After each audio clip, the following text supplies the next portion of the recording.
Okay, start over.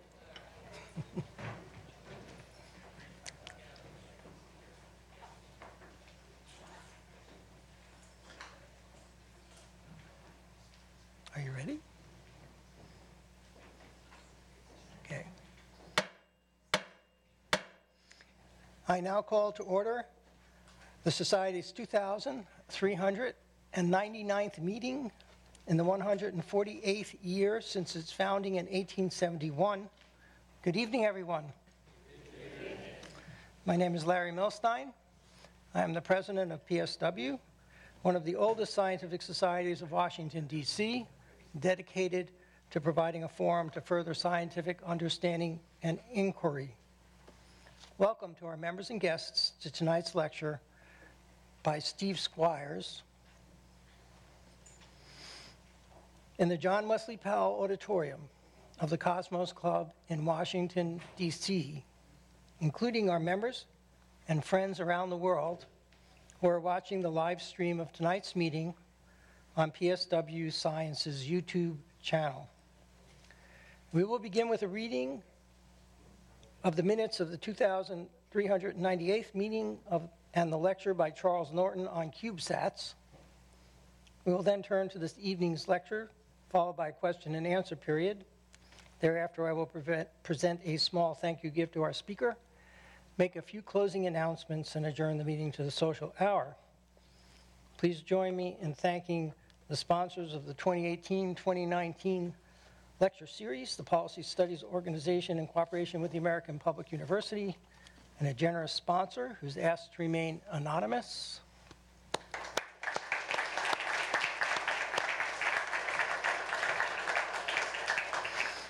I am pleased to announce that the following new members have been elected to the Society. Kerry Welsh, a medical officer with FDA, particularly interested in clinical chemistry, epidemiology, and regulatory affairs, who learned of PSW through Meetup. And Omobola Cole, a business analyst broadly interested in science, who learned of PSW from one of her professors in the biotechnology program at Georgetown University. And tonight's speaker, Steve Squyres, whose background and interests will be clear to you, at least in part, from tonight's proceedings. Please join me in welcoming them to membership.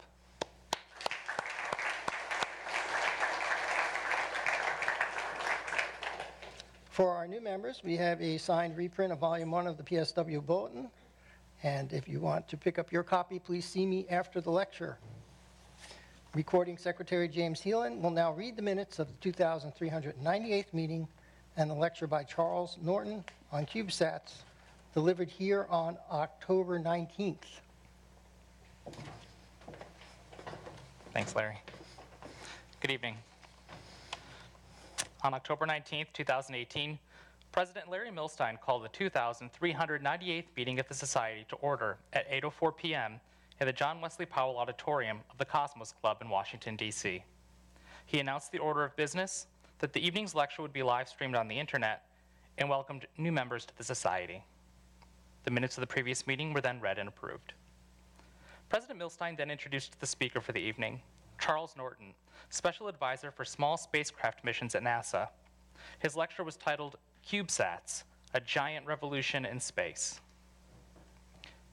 Fully functional satellites have gotten smaller and less expensive to both produce and to launch. Norton showed the Society a model of a 10 by 10 by 30 centimeter hyperangular rainbow polarimeter called HARP that NASA intends to launch from the International Space Station in November 2018. Its mission will be to measure the Earth's cloud and aerosol properties.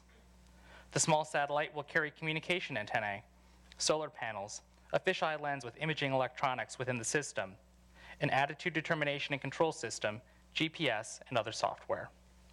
Norton said, smaller, less expensive satellites will enable scientists to take greater risks in exploring space. For example, the Cassini mission to Saturn revealed a previously unknown radiation belt and complex organics in the planet's rings. Instead of sending another Cassini-sized mission to analyze these discoveries, NASA could instead send small satellites into the hazardous environment. Norton posited that scientists could similarly leverage the economics of small satellites to monitor individual exoplanets discovered by the Kepler mission. Currently, small satellites are being used to collect large data sets. For example, NISAR is a joint NASA and Indian Space Research Organization mission collecting 85 terabytes of data daily, monitoring the Earth's ice mass change and other complex processes. Norton said the efficiency of small modern satellite technology and the abundance of data waiting to be gathered makes space science more accessible to smaller scientific organizations. To that end, scientists have developed CubeSats, which utilize a standard form factor and the 10 by 10 by 10 centimeter units integrated into a containerized container that actually was on his slide. It was on the slide, called a P-pod. The P-pod piggybacks onto a larger mission as a secondary payload to release CubeSats at their intended destination in space. Norton said there is little to distinguish the capabilities of large bus-sized satellites and CubeSats. For example, RainCube, a precipitation radar CubeSat, carries a deployable mission antenna to measure precipitation. RainCube has a precipitation radar, solar panels, multiple radios, GPS, battery modules, command and data handling systems, and thermal control systems. And unlike large craft, Norton said, CubeSats can be quickly replaced, allowing missions to survive failures that would otherwise derail those dependent on bigger, more expensive equipment. CubeSats may also support larger missions. For example, the Marco mission is 2 CubeSats currently on their way to Mars with NASA's InSight lander. Marco will deploy and rendezvous to form a bent pipe relay to capture the entry, descent, and landing signal from the InSight lander and relay it to Earth. Norton believes CubeSats will revolutionize space exploration. He described the Lunar Flashlight mission that will use lasers to explore the moon for water, ice, and other volatiles. MINX is a solar spectrometer making measurements of photon energy associated with coronal mass ejections. IceCube is an imaging radiometer satellite measuring cloud ice particles. Cygnus uses GPS reflectometry to improve hurricane intensity models and to measure near-surface soil moisture. CubeSats have also recently observed Hurricane Florence and Typhoon Trami, sending real-time atmospheric dynamic data to ground-based scientists. Norton also described the Luna HMAP, Tropics, Raven, FirstCube, Asteria, Relic, and L5 SWS CubeSat missions. After the question and answer period, President Milstein thanked the speaker, made the usual housekeeping announcements, and invited guests to join the society. At 9:53 p.m., President Milstein adjourned the 2,398th meeting of the Society to the social hour. Temperature, 15 degrees C. Weather, partly cloudy. Attendance in the Powell Auditorium, 83. And those viewing through the live streaming on the PSW Science YouTube channel, 27. Respectfully submitted, James Heelan.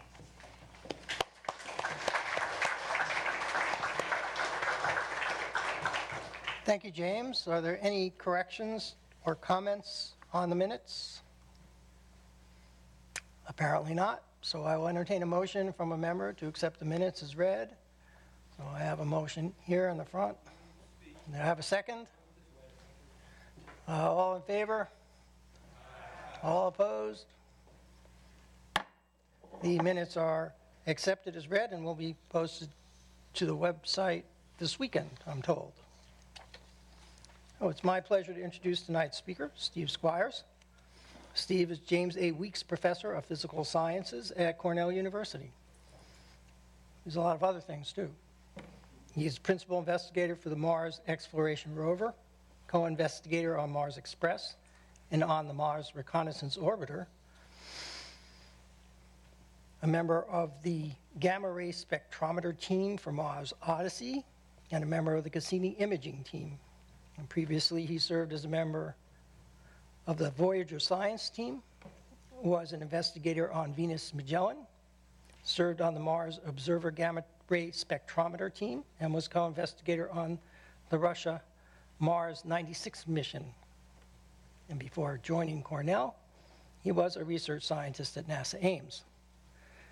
Steve's research focuses on the robotic exploration of planetary surfaces, especially water on Mars, physics of icy satellites, Venus tectonics, and planetary gamma ray and X-ray spectroscopy. He is perhaps best known for his studies of water on Mars and the possibility of a liquid water ocean on Europa that might harbor life. Among other awards, he is the recipient of the Carl Sagan Memorial Award, the Carl Sagan Medal for Excellence in Communication, the Mines Medal, the AAU's Urey Prize, and the Franklin Institute's Franklin Medal. He's an author on numerous technical papers and the book Roving Mars. Steve earned a BA in Geological Sciences and a PhD in Astronomy from Cornell University.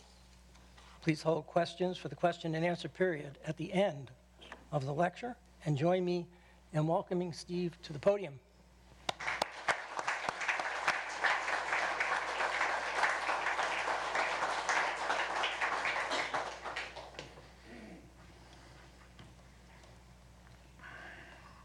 You know what we're doing here. Yeah. All right.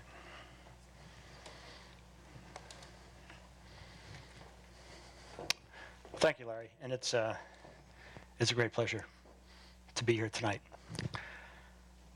So, comets. Comets, when they appear in the nighttime sky, have received special attention from humanity over the years. Now, given the name of our mission, Caesar, I have to start with this one.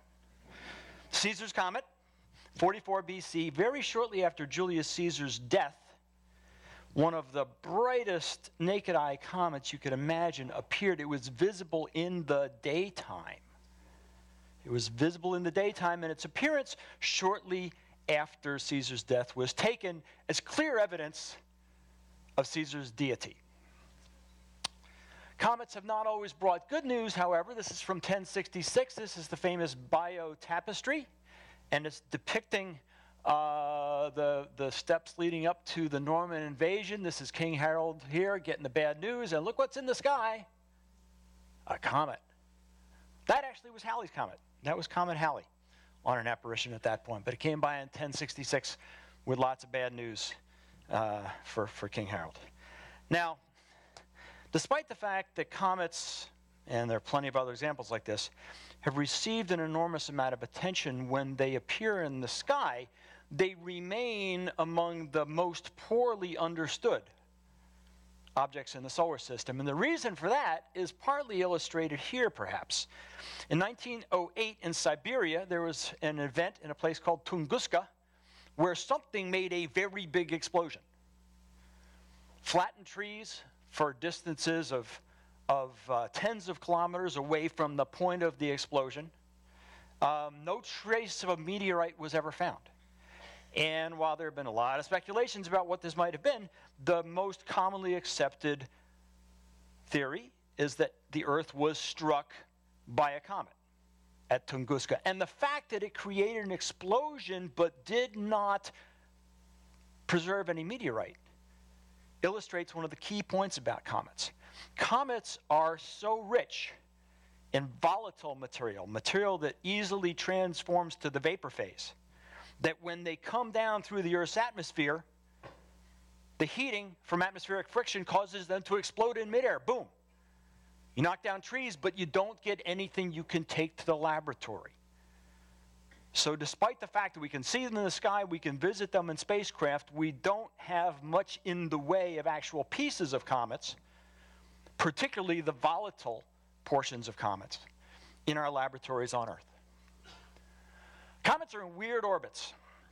This is a plot that shows orbital inclination on the vertical axis, so 180 degrees, that's a retrograde orbit, one going the opposite direction from most stuff in the solar system.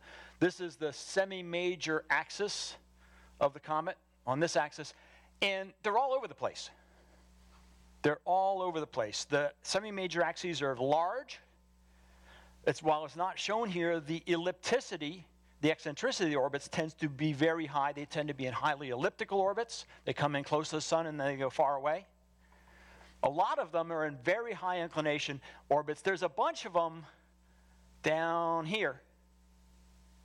that group together in moderately large orbits, orbits that go out, to the orbit of Jupiter, maybe to the orbit of Saturn, moderately low inclinations. Those orbits, those comets, those are the only ones you have a prayer of rendezvousing with a spacecraft, because they're sort of in the plane of the ecliptic. They're not wildly eccentric. They don't go way, way, way out far from the sun. And these are called Jupiter family comets. The reason they're in that cluster of orbits right there, they were put there by gravitational interactions with Jupiter. They flew close enough to Jupiter to have their orbit modified, so they wind up with an orbit that has an aphelion, farthest distance from the sun, out near the orbit of Jupiter. Now, when you see a comet in the sky, what you see is this spectacular display of gas and dust streaming off of it. And what people have come to realize is that comets are effectively, the term used for them is a dirty snowball, right? It's got ice, it's got dirt, okay, solid debris. And then when the sun shines on it, especially when it gets in close to the sun, there we go, okay. That's when the sun's heat causes sublimation, transformation to the vapor phase, stuff goes streaming away, and you see that spectacular display along the sky. When it goes far from the sun, is when the comets are relatively quiescent. So what you see when you look at a comet in the sky, you see the head, okay, the coma of gas immediately around it, and the long tail, beautiful tail, streaming away from the sun. This is dust and gas that's being driven away from the comet by solar radiation and radiation pressure. But the heart of the comet is this. The heart of the comet is the nucleus. Okay, and the nucleus is typically a small object. This particular comet nucleus is only about 4 kilometers across. It's made of a combination of rocky material, organic material, and lots and lots and lots of different kinds of ice. And then when it heats up, you can see when the sun strikes this thing, once it starts to getting close to the sun, you get sublimation, gases stream away from it. They carry some of the solid debris, the dust, the dirt with it. But at the heart of the comet is this thing. And that's what we're after. We're after the nucleus. Now, why is it that comets are so scientifically compelling? You can think of comets as being the leftovers from solar system formation. You can think of them as being the early objects, sometimes referred to as planetesimals, things that became planets, the ones that didn't make it into the planets. Most of that stuff gets swept up and it winds up being trapped in the planets, but some stuff, just through luck, doesn't wind up being part of the planets. So debris from the earliest stages of solar system formation is preserved in comets. Moreover, unlike asteroids, comets have an enormous amount of this highly volatile material, the stuff that's easily vaporized. That's the stuff that is so hard to get your hands on. But it's the stuff that is, in some cases, the most interesting scientifically. Okay, it is believed that comets were a major source of the Earth's early organic molecules. That's how our organic chemistry first came to Earth, was in part in comets. It's believed that comets were a major source of the water in the Earth's oceans, the water in your bodies. You're made of comet stuff. We all are. And so if you ever hope to understand problems like the emergence of life, how does living material arise from non-living material, having an understanding of the starting ingredients is critical to that. And that's what, to me, makes comets so interesting. Now, NASA has a number of ways that they choose their planetary missions, the missions that they will fly. One of the most compelling is called the New Frontiers program. There have to date been 3 New Frontiers missions selected, built, and launched. One of them was called New Horizons, spectacularly successful mission, flew by the planet Pluto, return those images of Pluto that you've all seen. Magnificent success. That was done by the Applied Physics Laboratory. A mission called Juno. That's a mission that's at Jupiter right now, again, producing spectacular data. One that you haven't heard a lot about yet, but you're going to real soon, is one called OSIRIS-REx. And OSIRIS-REx is a mission to return a sample from an asteroid. That mission is in flight right now. It just arrived at its asteroid. The first pictures of it have just come down just like in the last week or two. So these were the first 3 missions selected via the New Frontiers program. NASA is soon going to select their 4th New Frontiers mission. 12 proposals by 12 different teams were submitted to compete to be that one next New Frontiers mission. Proposals were submitted in April of 2017. NASA then down-selected to 2 finalists back in December of last year. One finalist was a mission called Dragonfly, terrific mission being done by the Applied Physics Lab. I think you might have heard from them a few weeks ago if you were here. And then the other is Caesar.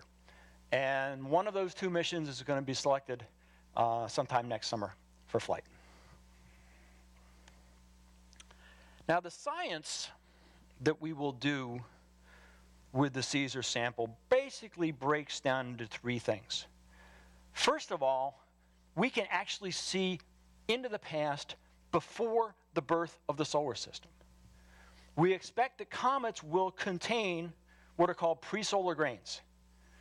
These are grains that formed in the interstellar medium before the solar system was even born, and managed to survive the process of being incorporated into comets.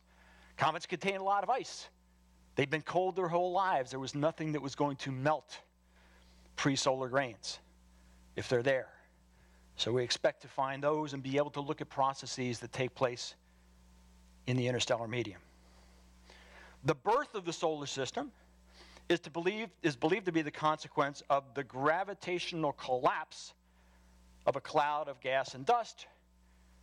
Okay, conservation of angular momentum says as it contracts under its own self-gravity, it'll start to spin up, and it eventually becomes planets. I make it sound simple, it is not. There are a whole lot of processes, a lot of physics, a lot of chemistry, an enormous amount of complexity in that process. How do you unravel that complexity? Okay, this is a forensic science. It's like a detective looking for clues at the scene of the crime. The only clues left are in comets. And then this is the one that turns me on the most. I already mentioned this. It's believed that comets were a major source of organics, a major source of ices, Earth's oceans, gases that are still present on Earth. And understanding those starting ingredients is a critical part of studying comets. Now you might say, well, didn't we just send, the European Space Agency sent a mission, Rosetta. It was a great mission. It went to a comet, took pictures of it, flew spectrometers, okay, landed a little thing on the surface. It was a great success. Okay, why do we need to go back to a comet again? Because we're going to bring a piece back this time. Sample science. Now, I have spent most of my career doing Mars rovers. And I have spent most of my career building and operating wonderful little instruments that can do science in situ, that can go to, in my case, the surface of Mars and make measurements of what's there. But I'm here to tell you, those instruments pale in comparison to what you can do in the laboratory. Laboratory instruments are orders of magnitude more capable than anything that you can miniaturize and ruggedize and put on top of a rocket and shoot into space and actually hope that it's going to work. The other thing about sample science is that samples, once they are returned to Earth, are a gift that keeps on giving because technology marches onward. The very best science ever done with the Apollo samples that were collected back in the 60s and 70s is being done today by scientists who were not born when the samples were collected using instruments that nobody could have imagined back then. So samples continue to produce science for decades and decades and decades to come. Now, I don't expect you to read this chart, but it makes one very important point. On the left-hand side of this is from our first proposal. On the left-hand side is a list of specific testable hypotheses that can be formulated about the nature of comets and what information they preserve about the birth of the solar system, about material that existed before the solar system, about what has been delivered to Earth. You can articulate the hypotheses clearly, and you can then name specific chemical measurements, isotopic measurements, other measurements that you can make to test the predictions of those hypotheses. And those observables are shown on the right-hand side. Again, I don't expect you to read it, but look at the color code. Look at the color code. The stuff in green is the stuff that only requires the non-volatile portions of the comet, the kind of stuff that typically evaporates, that doesn't evaporate away. Okay, the stuff in blue also requires some of the volatile material. So we placed enormous emphasis when we put Squyres together in trying to return both the non-volatile portion of the comet, but also the ice, the gas, the volatile stuff, because there's so much science in that. This is a plot that I love. This shows on the vertical axis over here, this is the quality with which you can measure different stable isotopes. On the other side are molecular detection limits. Okay, notice the break in scale here from 10 to the minus 2 to 10 to the minus 5th, 3 orders of magnitude there. And this simply shows the difference between what you can do in situ with those exquisite, wonderful, ruggedized little instruments that you can fly on a spacecraft. And it compares the sensitivity, lower is better on this plot, with what you can do in the laboratory. Now, these points are all labeled Squyres, but Squyres doesn't make any of those measurements. Squyres enables the making of those measurements by bringing back the stuff. But orders and orders and orders of magnitude of better science. So what's the comet we're going to? It's this one. Churyumov Gerasimenko. It's got a real jawbreaker of a name. I've gotten good at saying that. This was the comet nucleus that was visited by the European Space Agency's Rosetta spacecraft. Why go back to a comet that we've been to before? Because we know what it looks like. I can tell engineers, okay, I want you to design a piece of hardware that will work on that thing right there. We've seen lots and lots of other comet nuclei. They all look different from one another. Every comet nucleus has its own unique dynamical history. Every one has gone through different spins and orbits, and over time is transformed in different ways. This is the only one we knew well. So we're going to go to one that we know something about. Now, parts of it are terrifying. Okay, that looks like the Matterhorn. Okay, I'm not going to fly a spacecraft anywhere near that. Okay, there are portions of Churyumov Gerasimenko that are so rugged that you're not going to risk flying a billion-dollar spacecraft that close to something that nasty. But fortunately, there are other places on Churyumov Gerasimenko that are nice and smooth. This is hundreds of meters across, very smooth, and this is the kind of thing you can imagine being able to take a spacecraft to. So what's it like down there? Well, turns out, thanks to the European Space Agency, we know. ESA flew a little lander. Its name was Philae, and its job was to actually land on the surface of the nucleus. Now, it didn't land properly. It actually bounced. But as it went through its first landing attempt at this location, it did two things for us. One is it took beautiful pictures all the way down. This picture was taken only 9 meters above the surface of the nucleus. That picture is less than 10 meters across. Okay, so we have very, very high resolution images showing us the exact size frequency distribution of the particles on the surface. The other thing is that when the Philae lander bounced, accelerometers in all 3 of the foot pads were running and told us exactly what the bearing strength of the material was as it came down and then bounced off. If you go to an engineer and you say, I want you to build a device that can grab stuff off the surface of the comet, they're going to ask you 2 questions. What's the size frequency distribution of the particles, and how strong is the surface? We know because of this. So we were able to design for this specific environment. Okay, here's our spacecraft. It's a beast. It's very, very big. Enormous solar arrays. The solar arrays from wingtip to wingtip are 43.5 meters, almost half the size of a football field. Great big high gain antenna. The reason we have big solar arrays is because we're flying very far from the sun.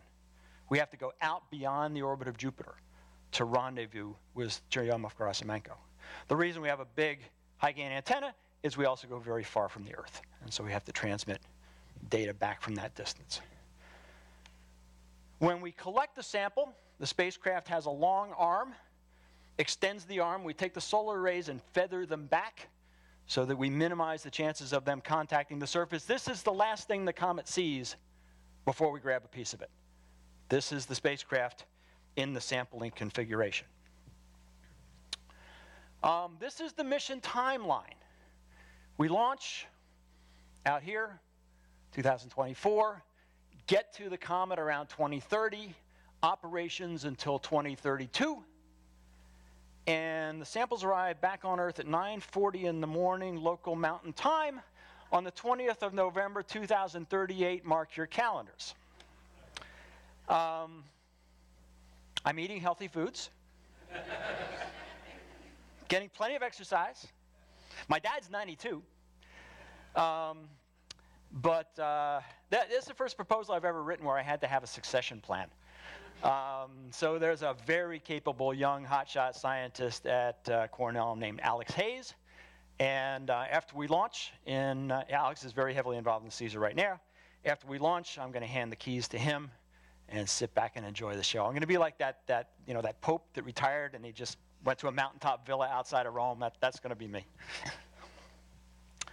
Our mission is enabled by a form of propulsion called solar electric propulsion. Basically what it does is it relies on electrical power generated by those big solar arrays to accelerate atoms of, in our case, xenon, to very high velocities. This is what the thruster looks like when it's firing. And what it does is it produces a very gentle thrust. It's not a very strong push, but it fires for years. It's a rocket motor that you can fire for years at a time.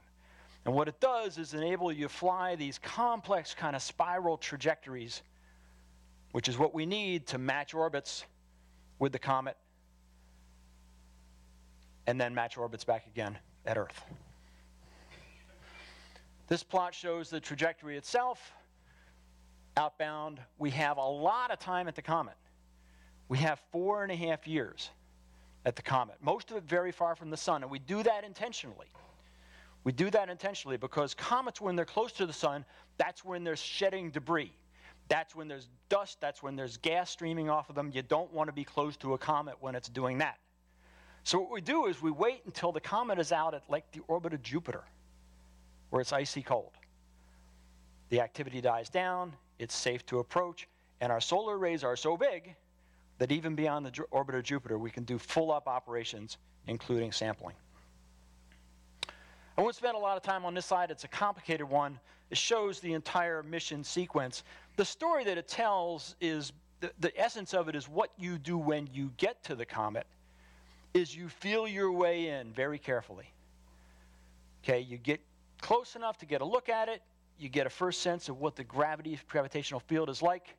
You figure out the effect it's going to have on your spacecraft trajectory. Once you got that figured out, then you go down a little closer, map it some more, a little closer, map it some more. Now we have a huge advantage over every other mission that's tried to do anything remotely like that, in that we have already got good data for what Churyumov-Gerasimenko looks like. But comets change. As they shed that debris, as they shed that ice, and as they shed that dust, their shape changes, their spin rate changes. So we're planning everything that we need to do to map it all over again. But we got years to do it, so we got lots and lots of time in our timeline. And in the end, we'll have a very, very good understanding of the gravity field and the shape and the topography of the comet before we go down to the surface. All of that's enabled by a suite of cameras. The cameras are the only scientific instruments, really, aboard the spacecraft. Aside from a few instruments that monitor the state of the sample once we've collected it, these are the only science instruments we fly. Why? Because we don't need them. All we got to do is grab a sample off the surface of a nucleus that's already well known. The science instruments on Squyres are all in the laboratories in 2038, waiting for that precious sample when it comes back. That's where our science instruments are. So what we've got is a suite of cameras. They're all based very closely on cameras that have flown before, very mature, very low risk. One of the themes that you'll see running through Squyres over and over and over and over again is risk reduction, risk reduction, risk reduction. We're trying to do something that nobody's ever tried before. It's very difficult, it's very risky, so what you do is you buy down risk everywhere that you possibly can. How do you select your sampling site? The way we do it is with 4 maps. And we've actually done preliminary versions of those 4 maps. We call them safety, sampleability, deliverability, and science value. Safety, they're all color-coded, green or red. Green is okay, red is not okay. Safety is just what it sounds like. What are the places that are safe to go with the spacecraft? So for example, one of the things that goes into the safety map is it's only safe if you actually have a clear line of sight to Earth when you're going down to the surface and doing the sampling. If you don't have a clear line of sight to Earth, we don't know what the spacecraft's doing, that's not safe. That's one of the things that goes into the safety map. Sampleability, that is pieces of the nucleus that, remember I told you some places look like the Matterhorn and other places look like a rocky beach. These are the places on the nucleus that have properties that are compatible with the demonstrated capabilities of our sampling system. So, lots of red, lots of green. Deliverability is the ability of our navigation system to actually deliver the sample to the surface, or the spacecraft to the surface. Science value, 50 shades of green, okay? Comets are so interesting that the science is going to be good everywhere. But there are some places that, for various reasons, we think have more ice, for example, and so those are ranked higher.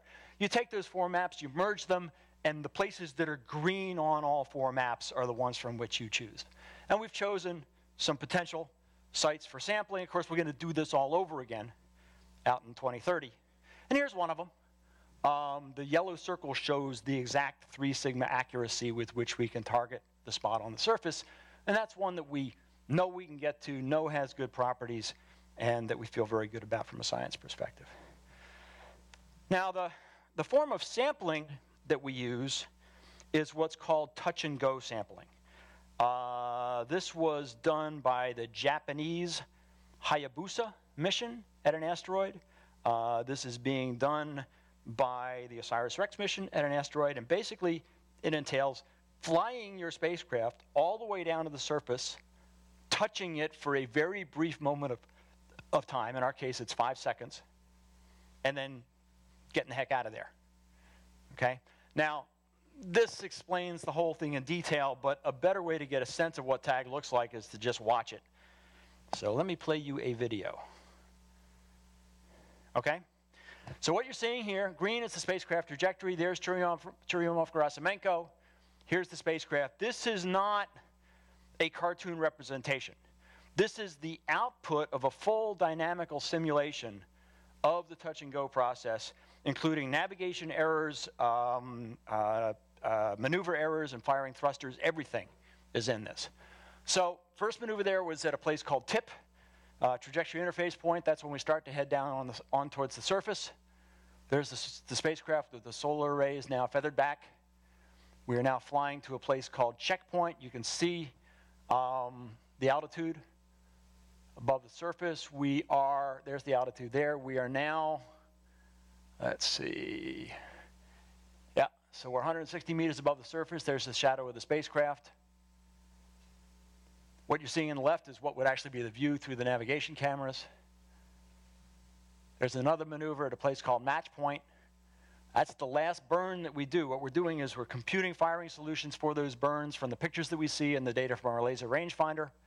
And now we're just simply falling towards the surface. And the arm is a pogo stick. In the forearm link is a compressible constant force spring. So when it touches the surface, the spring compresses, holds the sampler in place for 5 seconds or more, and then the spring, there we go, compresses, expands back out, and off we go. It's quick. This is a purse snatching. This is our arm. This is the sampling arm. This is it folded up in the stowed configuration. Here it is in the extended configuration. Very simple, 3 joints, 3 long lengths. The whole thing fully extended is about 4.5 meters. At the end of it is the business end of this thing is the sample acquisition system. This is it in a rendering. Here's the actual hardware. It's a beautiful, beautiful piece of hardware. It looks like something that Darth Vader would have in his living room, but it's really cool. Now at the heart of it, and you can see it on the inside, that kind of golden glow there, at the heart of it is the sample container. This is the thing that will receive the sample, okay? It's coated with gold everywhere. Why gold? Because it's non-reactive. Okay, we don't want chemical reactions to take place with the walls of our sample container, so we make it out of gold. There is a sapphire window at the top, which I'll explain in just a moment. Total volume of this thing is about 1.5 liters. It lives inside the sample acquisition system, and this shows how it works. The first thing to contact the surface are these spikes. We call them ripper tines. We didn't make that up. That comes from agricultural machinery. But these are spring-loaded spikes. They're curved and spring-loaded in such a fashion that when they penetrate the surface, they splay outwards, breaking up the material. Now, we think these are probably unnecessary. Based on what the Philae lander or the Rosetta lander saw at the landing site, we probably don't need these at all. But just in case we get to a place where the surface particles are really stuck together, we include this. Then the real work, once the ripper tines have penetrated the surface and disaggregated if it needs to be, the real work is done by these 12 compressed nitrogen jets. We have gas bottles, compressed gas bottles. You can see them out there on the arm, right there. And what they do is they force compressed gas through those nozzles, and what it does is it drives sample material through 4 doors. There's one of them, covered by Kapton covers. 4 doors in the sample container, so it blows sample material into this. So that's how it's supposed to work. To test this, however, you have to test it under the appropriate environmental conditions. The appropriate environmental conditions for this device are 0G and vacuum. Simultaneous 0G and vacuum. So to convince yourself and convince NASA that this is going to work, you got to test it under those 0G vacuum conditions.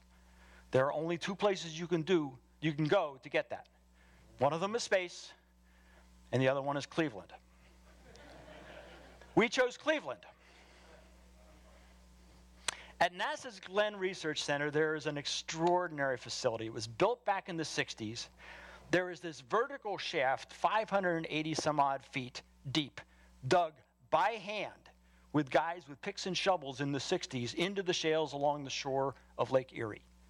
580 feet deep. Lined with steel, capped at both ends.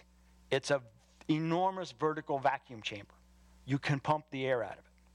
Then, what they do is they will load your experimental apparatus into a drop vehicle. Here it is here, so our Comet simulant and all our hardware is inside of that. Seal it up, pump out all the air, drop it. You get perfectly clean 0G and vacuum for 5.18 seconds. We need 5. It's like it was designed for us.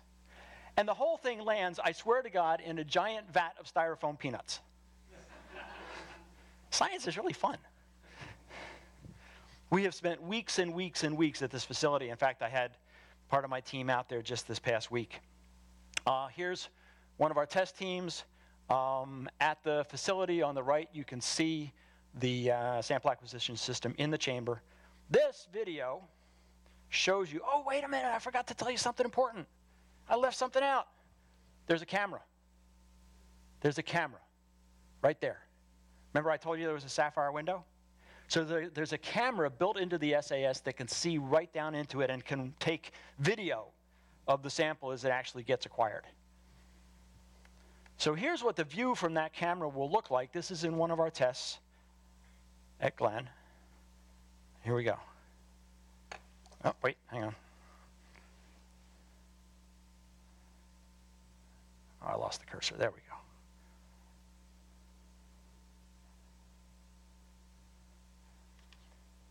This is 0G and vacuum. Oh, come on. There we go. Just fills up with sample. It works really, really well. And we need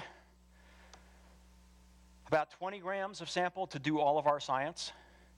We are required by NASA and intend to set aside 3 times that for future investigators.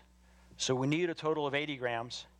In the test with this thing, we routinely get 200, 250, 300, 300 plus grams of sample. So it works really well.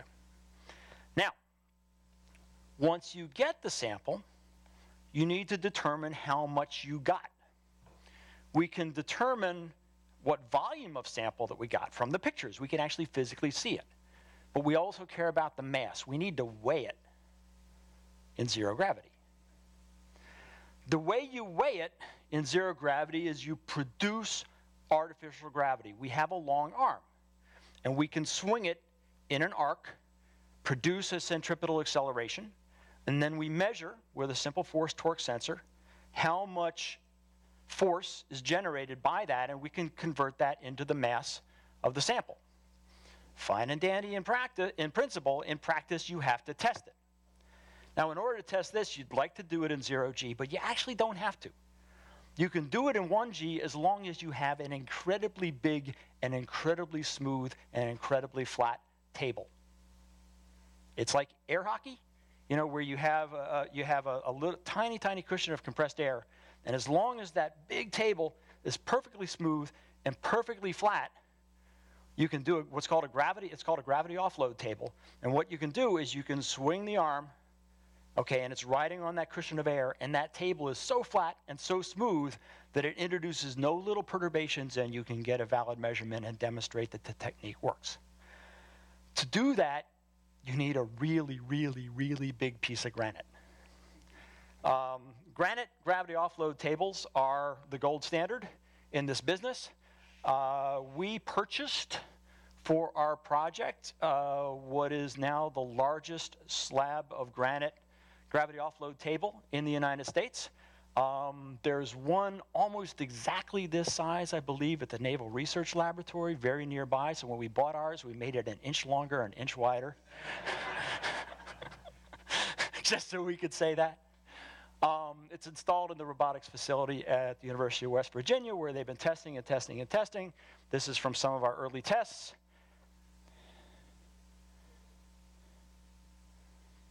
Now, that may not look like much to you, but it cost me $40,000 just to ship that rock across the country, okay? That was a very expensive test. But what we find is that, yes, indeed, we can measure the mass this way. Once we have convinced ourselves that we've got enough sample, then it's time to stow it. The first thing that we do is we jettison the sampling cone, and what that does is expose that beautiful gold sampling container. We then reach the arm around. It's got 2 elbows, so we can reach it around and insert it into this. This we call the sample containment system. And what we're going to do with this is we're going to hermetically seal the sample. Now, robotic hermetic sealing under dirty, dusty conditions is a very difficult thing to do. And this is a technology that we put an enormous amount of money and effort into. The way it works, insert the sample container, it latches at the bottom, tug to make sure that it's in there, then you release it. There it is. We have a lid that we swing over, and then there's a set of fingers that come up and grab the lid and pull it down hard. Enormous amount of force. Those fingers pull down with very, very high force, and that high force is the key to making this work. And what it does is it drives a very hard stainless steel circular knife blade into a softer metal copper gasket. So it's a knife edge seal, drives that knife blade into the copper, and we've tested this at very low temperatures. We've tested this with the seals very, very dirty, and as long as you got enough preload, enough force, you can overcome that, and we can get very, very low leak rates. So we can seal the sample up. So what you see at the lower right there, that's what the thing will look like, minus the cool logo. But that's what it will look like when the sample is sealed. So now your sample is sealed up. It can't get away. The ices are all in there, and you can just bring it home, right? Except you can't. The problem with that is that what that creates is a situation different from anything that would occur naturally on a comet. Because you cannot keep, we have no way of keeping that thing at cryogenic temperatures. Temperatures hundreds of degrees below zero, all the way back to Earth, including the descent at 12 kilometers per second through the Earth's atmosphere with your sample return capsule being heated up to 3,000 degrees on the outside. We can't do that. Not for $1 billion. Give me $2.5 billion, we'll talk, okay? But $1 billion mission, we can't do that. So then what happens is that sample is going to warm up. And what that means is some of the ices are going to undergo sublimation. CO2, water vapor, they're going to come off. And what happens when that happens on a comet, the stuff can get away. It flies away. That's what it makes it look like a comet. But inside that sample containment system, it's trapped. It can't get away, and it's held at high pressure immediately adjacent to the solid sample. And chemistry can happen, and it will.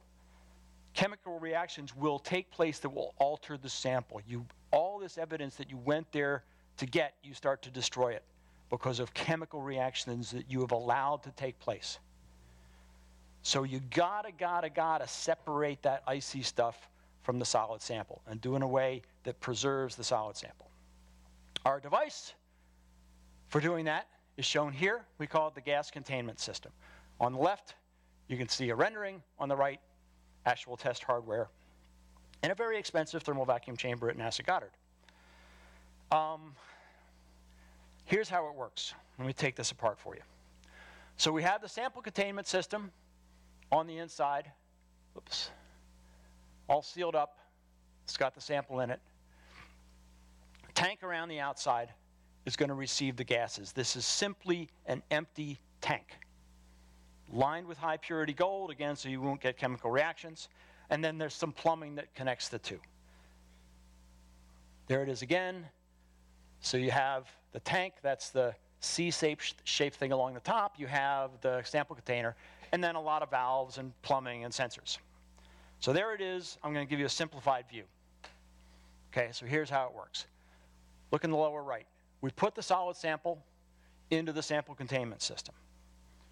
We cinch down the lid, and we hermetically seal it. Now, what we do is we gently warm, and I'm talking temperatures of like maybe 30 degrees below zero, not real warm. But we gently warm the sample to the kinds of temperatures that it might experience when the comet goes close to the sun and it starts boiling off all of that stuff. But then we have plumbing that allows that gas to go into the tank. And the tank is kept icy cold, many tens of degrees colder than the sample. The tank is kept cold by a radiator. So what we're doing is we're passively cryopumping those volatiles into the tank. We allow that to go on until, and we're sensing temperature, we're sensing pressure, we're sensing the partial pressure of water vapor, we're sensing the partial pressure of carbon dioxide all through this process. Once we are convinced that we've got all the gas that we want to get, then we toggle 2 valves. And boy, you better do this in the right order. The first valve you close to seal off the tank. And so now that precious volatile sample, which has been separated from the solid sample, is sealed up in there, can't get away. And then you open a vent valve. And any remaining gas is just vented to space. It's gone. That's fine. We don't care because we got most of it. We get about 5/6 of it. Okay?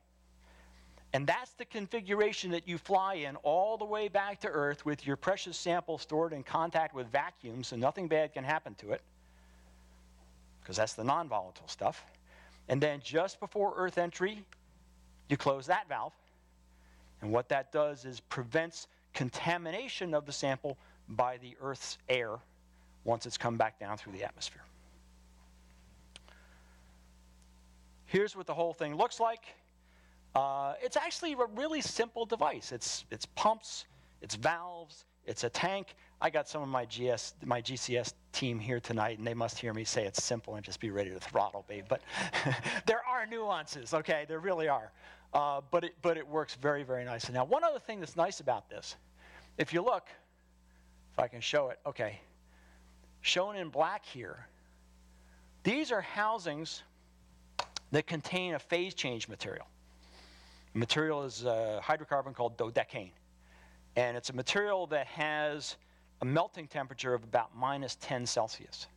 We do not want the ice that's going to form in this tank to ever melt.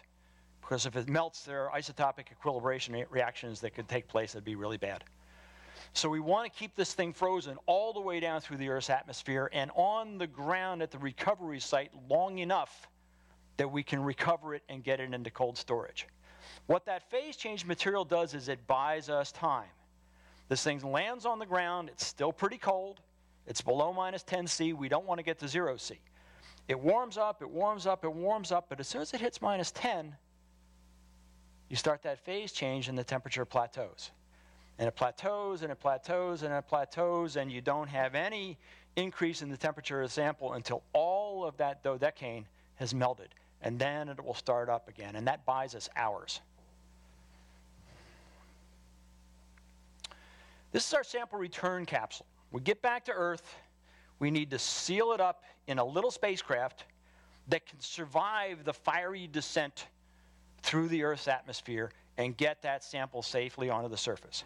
Our sample return capsule is being provided to us by JAXA, the Japanese Space Agency. It is based closely on the design of the sample return capsule that flew successfully on their Hayabusa asteroid sample return mission.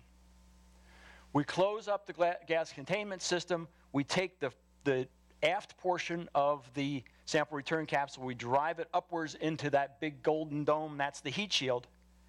Seal it up, and then we release it.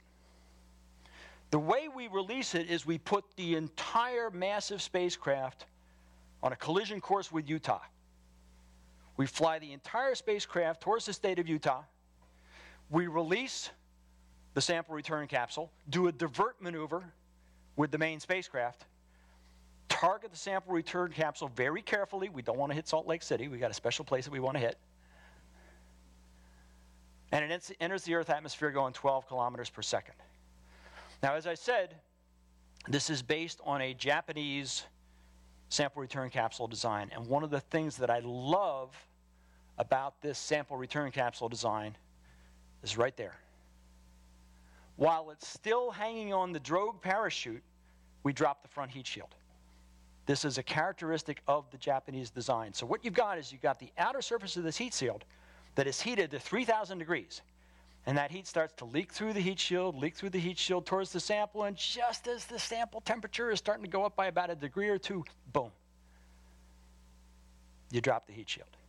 And so there's nothing left but the cold breeze of a November day in Utah flowing by your sample on the way down. And you can see the configuration that it looks like that it's in as it's coming towards the surface.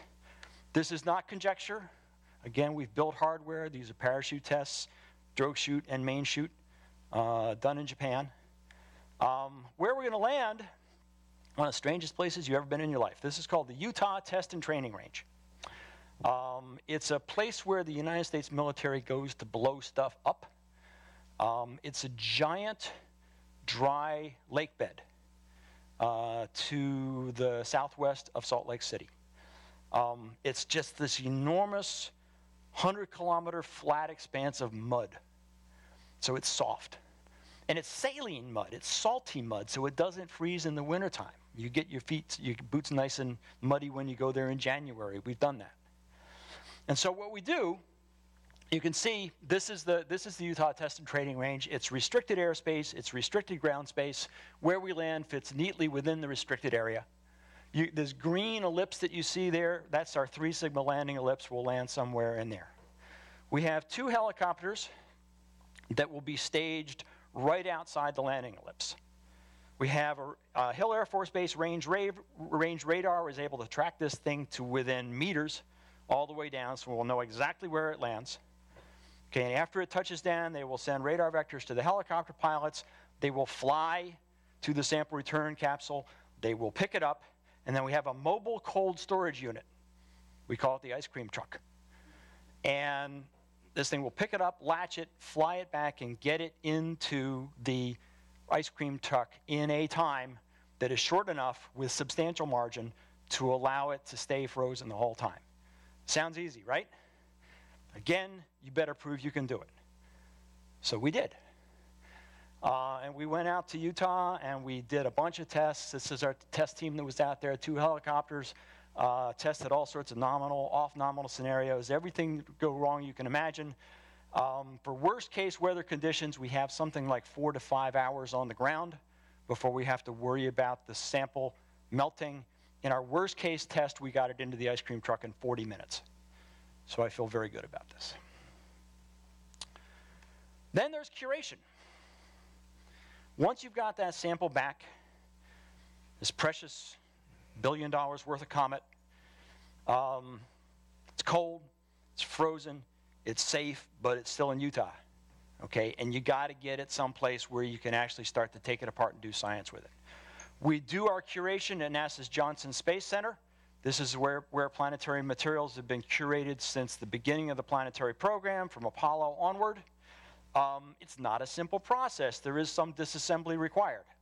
But we have built our hardware from the outset with curation in mind. We have procedures that we've worked out and tried out for extracting the solid sample. We've worked out how we're going to get the gas sample out, and we believe we have a curation process that will keep the sample safe and ready for science for decades to come. And then the science begins.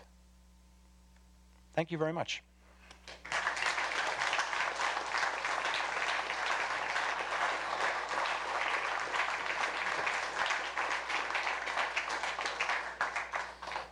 And I would be happy to answer any questions you might have. I'll just warn you, I can talk about this all night, so. Yes, we do have time for a few questions. We have some people with microphones. Where are they? There's one. There's one. Red microphone. Do we have another microphone runner? Anyway, if you have a question, put your hand in the air, and when the microphone comes to you, it will be on. Hold it close to your mouth and ask a question. Hold your speeches for afterwards. Okay, red microphone there. That would be Frank. Stand up, tell us your name. Yeah, I think it should be on. It's not on. I'll repeat the question. Go ahead. Yeah. Question is just what you must do to Get anything right? I'll be happy to repeat the Yeah, question. we have video issues, so just let them do what they're supposed to do. It's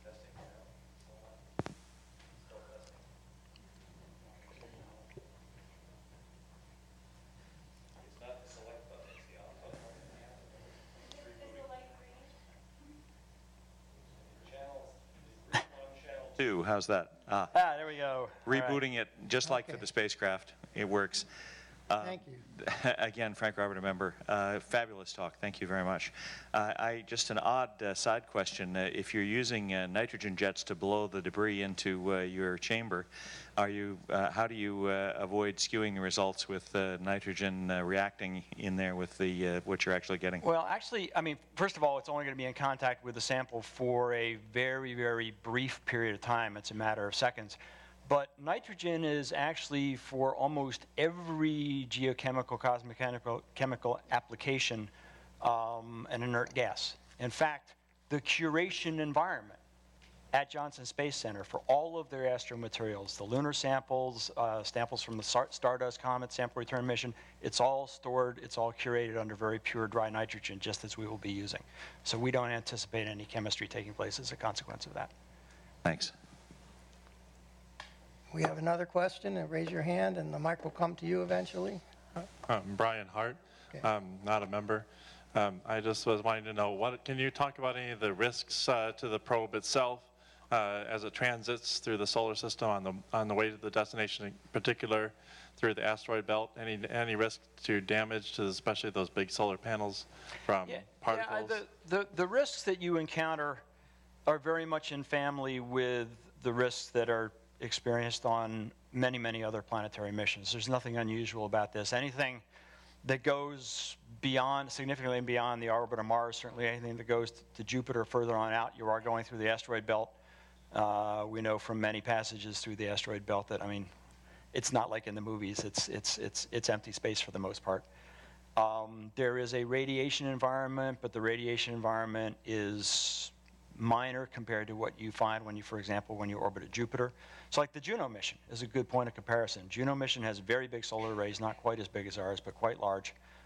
They had to pass through the asteroid belt. They did that just fine. They are operating in the Jovian magnetosphere, which is a very intense radiation environment, and they had to put in place a lot of complicated measures to make sure that they could deal with that. Our job's actually much simpler as far as that's concerned. The environment that I think is the one we're most concerned about is the dust and debris environment immediately surrounding the comet. We have two very important things working in our favor on that. First of all, again, Rosetta, they've been there. Okay, they've measured it, they've characterized it, we know what that environment is like. Moreover, all of the Rosetta data are when the comet was closer to the sun than when we will be doing everything that we're going to do. We're intentionally doing our operations when the comet is farthest from the sun. So even though we know what the Rosetta environment was like and they survived that just fine, we know that ours will be less stringent. So in terms of the environments that this spacecraft faces, you know, I've been involved in spacecraft that landed on Mars. This is a much easier environment than that. Blue microphone there, and then Melanie Rowland, not a member. Oh. I was wondering, will the comet have undergone any outgassing since we were there with Oh, absolutely. Rosetta? How do you adjust for differences in topography from what the Rosetta mission? Yeah, you can calculate the amount by which the topography will change, and it's measured in meters, you know, not tens or hundreds of meters. So the changes should be relatively modest. Nevertheless, to be very safe, we have designed our entire orbit and mapping plan as if we don't know what the shape is going to be at all. We have all the margin that we need if it were a completely different comet to map it should we need to. We don't expect that. Okay, we expect the changes to be relatively modest. The changes are actually, in my way of thinking, a good thing, because as just simply part of the natural process that we have to go through to map the nucleus and select our sample sites, we will also beautifully characterize a nucleus that had been very well characterized by Rosetta 2 perihelion passages earlier. So we'll be able to actually visit a comet after it's been close to the sun twice and see what happened. And there's the morphologic changes that will take place, well, I think would be very interesting scientifically. But we expect the changes to be modest. We are totally prepared for them not to be. red microphone. Timothy Thomas, I'm a member of the Society. you've got a lot of salaries here, you've got a lot of very expensive equipment, you've done some very expensive tests and purchasing. You mentioned one table for $40K to move it. Yeah. Yet you're not selected to go. So a lot of this is just what? We did get, as the Dragonfly team did, both teams got $4 million from NASA after our step 1 selection to do some of the work that we do. And all the other work that we've done on our own nickel. And do you then throw it away if you don't get selected? We try again. Well, I think you mentioned it doesn't all go to waste. The granite slab is going to be used. Oh, yes, yeah. I mean, a lot of the test facilities will be valuable for other purposes. The most inert thing will be. But the point here is an important one, and that is that once you have, this whole process is one of convincing NASA that you've got an idea that's good enough that the taxpayers should be willing to spend $1 billion on it. You better have a pretty good story, okay? Part of it is having a good science story, okay? And we feel real good about our science story. I think the Dragonfly team can and should feel really good about theirs too. So once you get to the second stage of the competition, it's mostly about demonstrating that your technology, your cost story, your schedule story, that those are all robust, that you got all the margins that you need. And what that comes down to in very large measure is significant upfront investment in technology development, and that's exactly what we've been doing. Risk reduction, risk reduction, risk reduction. Green microphone, then red microphone. Mark Saul, member. The Tunguska Comet, how Yeah. come nobody saw it coming? How come nobody saw it coming? It probably wasn't very big. It probably wasn't a very big object. It could have been tens of meters in size. And this was 1908. Observing was not what it was, not what it is today. So it's not a surprise that we got smacked. Red microphone. I'm David Rosen, lifetime member. Will you, in your preliminary investigation of the comet, will you be able to figure out the exact mass and density distribution of the comet? Yeah, we can do that. We will get a very good shape model using our cameras. We also have a laser altimeter, laser rangefinder, which will help to define the shape very precisely. So we will have the shape, we'll have the volume.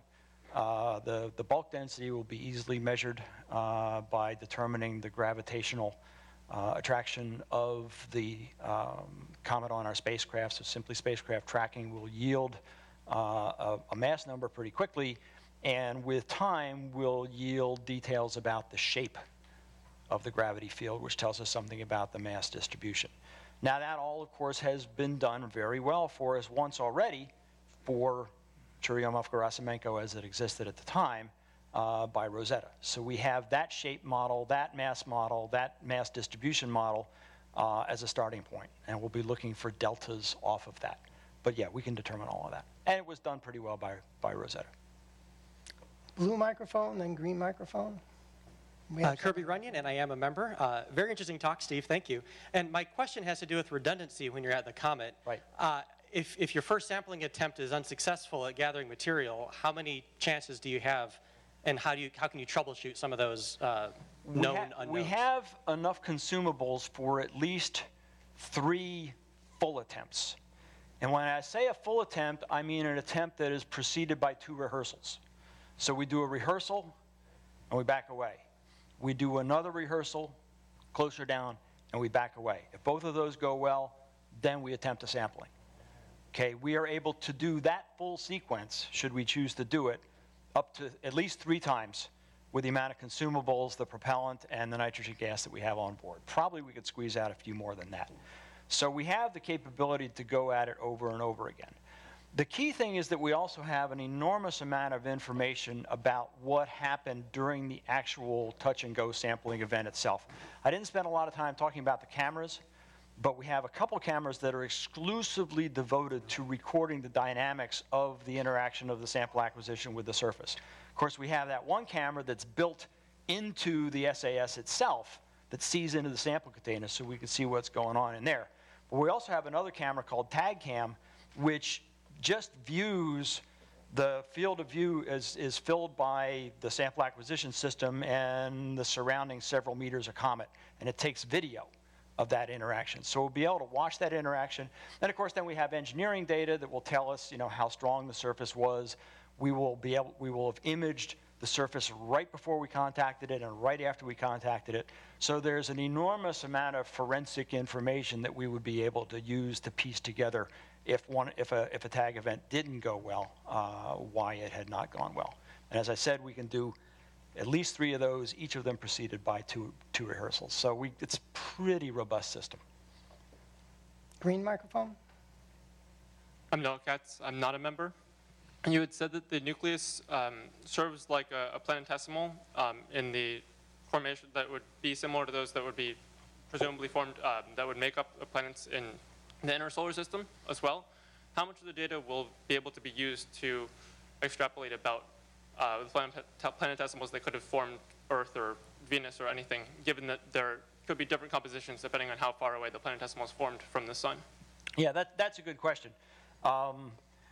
What we're trying to do with a comet sample is find the material that is closest to the original primitive composition of the solar nebula. So the closer to the sun that something condensed and formed, the more likely it is to differ in bulk from the composition of the solar nebula. If you form really in close to the sun, the volatile stuff just isn't going to condense at all.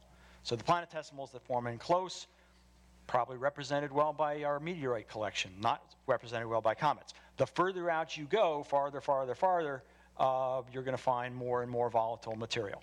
And so if what you want to do is understand the starting composition, you want to go as far in that direction as you can. Now, is a Jupiter family comet the farthest you can go? No, it is not. Okay, and if I could go out into the Kuiper belt and sample an object at cryogenic temperatures and bring that back, it would be even better than this. Like I said, if you want to talk about giving us a few $1 billion, we can have that conversation.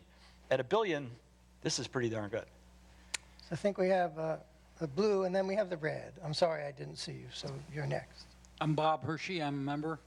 What kinds of things do you expect to get answers to from having the physical samples that you weren't able to get remotely? I'll give you one really, really good example. Okay, really, really good example is to obtain with very, very high precision stable isotope ratios. A terrifically important one is the stable isotope ratios of oxygen, O16, O17, O18.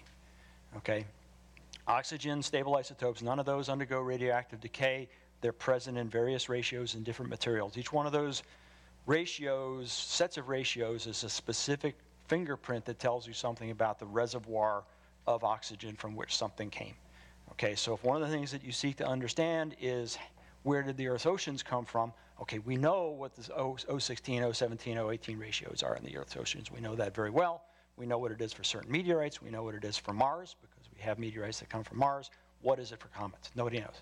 It was undeterminable by the Rosetta spacecraft. They were not able to constrain it. It's a hard measurement to make unless you actually have the stuff in the laboratory. So that's one good example. Xenon's got, I forget, 7 or 8 different stable isotopes. There's wonderful things you can do with the isotopes of xenon. There's a whole bunch of very, very high precision stuff that you can do. The other thing, one of the things that fascinates me the most is, we have, in our proposals, we have these tables of sensitivity to different, we got a list of molecules that are known to be present in comets, okay, and the sensitivity of the Earth-based instruments. And, for these molecules, you got the detection limits are picomoles. I mean, it's incredibly small quantities. So we can demonstrate that for all the molecules in the zoo of known comet volatiles, yeah, we can detect it. But what about the ones that we don't know are there? See, that's one of the things that fascinates me is I think that we're going to find a whole bunch of chemical species that have never been detected in comets because they're hard to detect remotely. But if you can get that gas into terrestrial laboratories, to me, some of the most interesting stuff is the stuff that you just can't predict. Hi, Chris LaFeria, not a member. My question is that 67P is obviously a very interestingly shaped comet, so I'm wondering if you're expecting significant compositional differences between the different parts of the Yeah. comet? And if so, how would you think about that in the way of? That's an interesting question. So what she's referring to is that sort of bilobate shape of Churyumov Gerasimenko, and it's been suggested that that could have actually formed as two cometesimals kind of kissed each other and didn't let go, right? So could the two lobes have different compositions? Yes, it's entirely possible that they do. We are not going to be sampling the bedrock, if you will, of either one of those lobes, okay? That's that rocky Matterhorn-looking stuff that I'm too scared to go close to, all right? What we're going to be sampling is that debris that settles in the smooth terrain. Now, here's how that debris forms. When the comet goes close to the sun shines on the Matterhorn stuff, if I call it that, the rugged terrain, and pieces of it are liberated from the nucleus by sublimation. Sublimation causes it to fall apart and chunks come flying off. Now, the little chunks are easily swept away by gas drag. The bigger chunks tend to go up, and then they get out of the jet and they fall back down on the surface.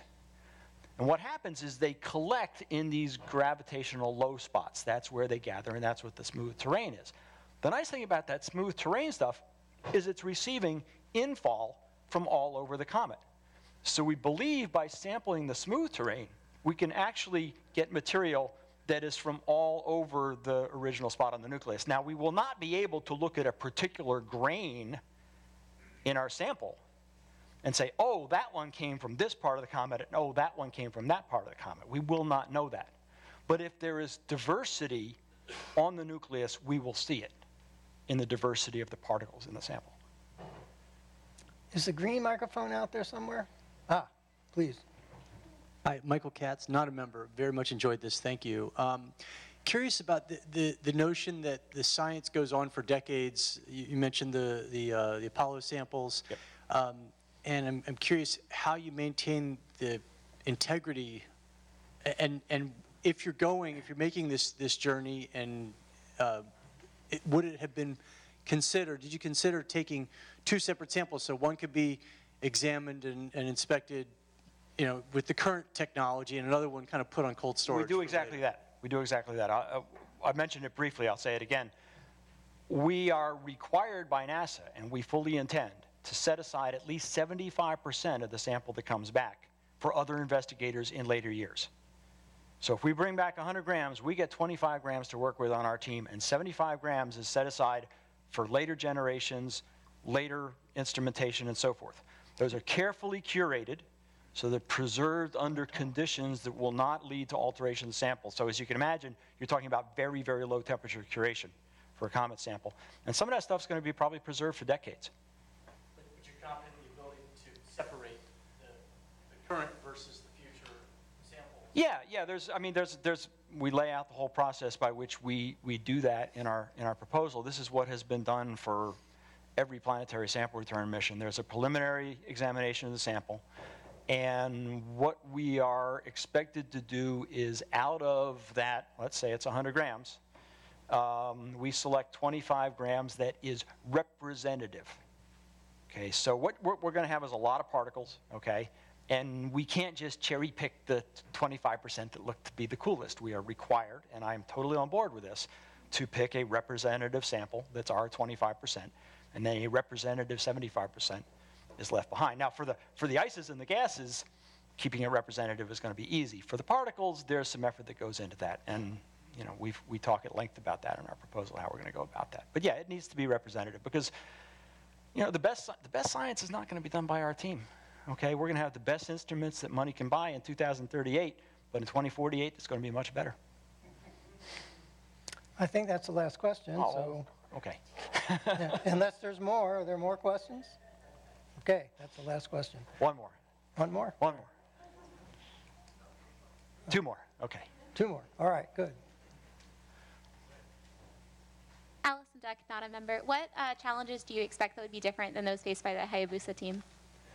Well, the primary challenge that is beyond what was faced by the Hayabusa and Hayabusa 2 team is that they're doing asteroids and we're doing comets. So all the differences between comets and asteroids apply. Very elliptical orbit, much harder to match orbits with. That's why we've got the solar electric propulsion system that we have.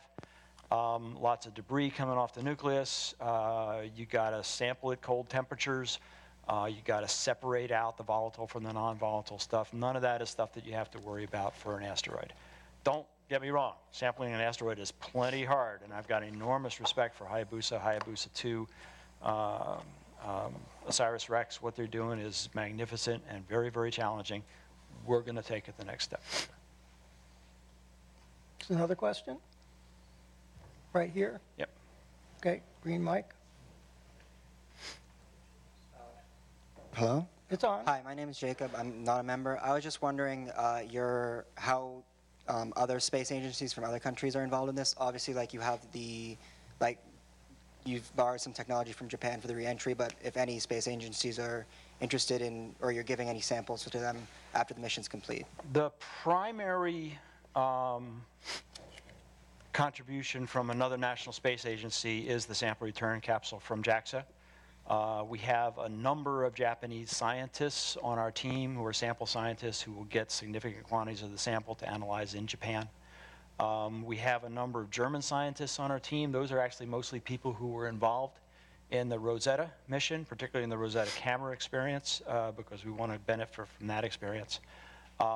Those are the two primary international involvements in Caesar. Now, of course, once the sample has come back to Earth and we've gotten our 25%, the remainder of it that is going to be analyzed by the rest of the science community, NASA will have a process for allocating that sample. And I have no say over what happens to that portion of the sample. I'll just express my opinion that it would be foolish to exclude any of the world's best laboratories if they got something to bring to the table. It's not up to me. Any other questions? There being no other questions, let's thank the speaker. Thank you very much.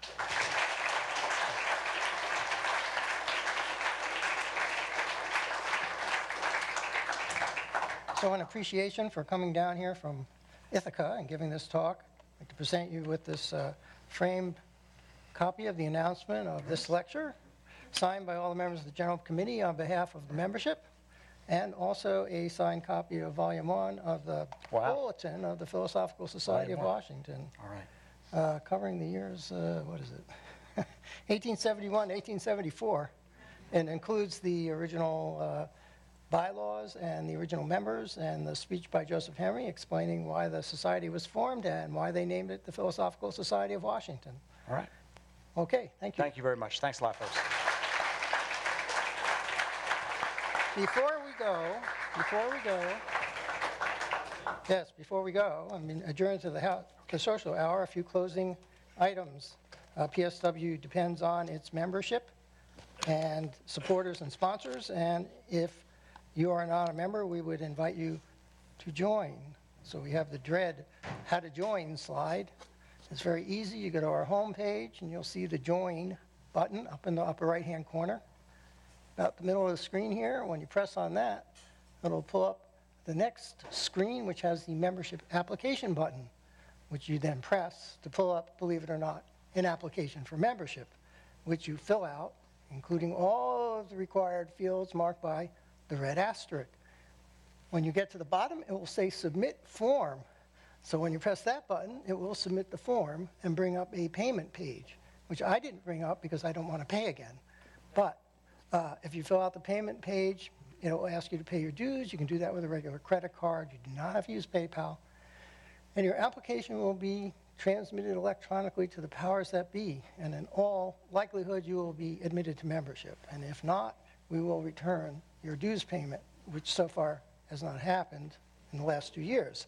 So I assume that we will admit you to membership. The 2,400th meeting, I forgot to say something.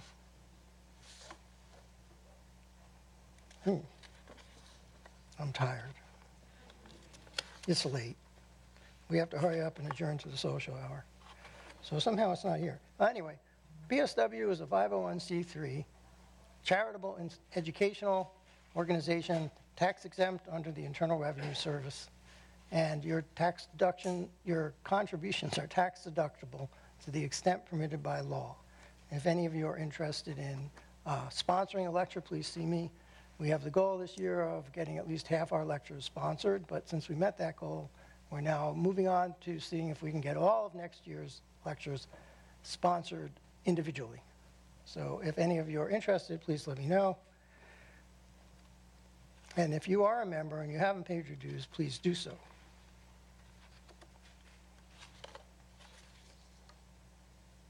So our next lecture will take place at 8 p.m. here in the Powell Auditorium on December 7th. This will be the 2400th meeting of the Society and the final lecture of the fall 2018 lecture series. And France Cordova, the director of NSF, had been scheduled to give this lecture, but she called me 2 days ago and said that something urgent had come up and she would not be able to make the date. So we are working to get another speaker, and I will post that to the website as soon as possible, and I'm very sorry that she's not going to be able to come and speak. So she's crossed off. On January 11th, we have the President's Lecture, which is going to be given by Lee Cronin, a chemist from the University of Glasgow, who works on a variety of subjects, including trying to create things that look like they're living from inorganic matter, and automating chemistry and using three-dimensional printing techniques to design custom biochemical reactors to automate chemistry. And we'll be posting the exact topic of his lecture within the next few weeks. January 25th will be either a lecture on Venus or more likely a lecture on wearable biometric sensors. On February 8th, Raman Sundran of the University of Maryland will be coming down here to talk about supersymmetry and multidimensional spacetimes. And that lecture is sponsored by PSW member Frank Robert, somewhere in the audience. On February 22nd, Davy Bach of HHMI Genelia will be talking on neural mapping, and his lecture is sponsored by PSW member Tim Thomas, who's right there. And on March 8th, we have Ramesh Gopinath of IBM to talk about the legitimate uses of blockchain, of which there are many. This is not going to be a Bitcoin lecture, and you won't learn how to make a fortune in the cryptocurrency market. On March 22, we have the reciprocal of January 25th, either wearable sensors or the lectures on Venus. On April 12th, Mary Angela Lasanti of Princeton will be talking about dark matter, and that lecture is sponsored by PSW member Erica Kane. On April 26th, my friend Kim Janda from the Squyres Research Institute will be coming to talk about making vaccines that prevent people from abusing drugs. And then on March 17th, we have the annual Joseph Henry Lecture that I'm hoping will be given by a well-known figure in the robotics field. Information will be posted on all these lectures in more detail in the coming weeks. The social hour ends at 10:30, after which PSW members and guests meet at the Fairfax Hotel Lounge across the street. And if you want to join us, please speak with corresponding secretary Robin Taylor or membership director Lloyd Mitchell, or with me sometime during the social hour. Please use the side entrances to exit the building, or the side exits to exit the building. And I will now accept a motion for adjournment of the 2399th meeting of the Society to the social hour. And Bob is ever ready with a motion, so we have a motion. Do we have a second? We have a second. All in favor? Anyone opposed? Too bad. The meeting is adjourned to the social hour.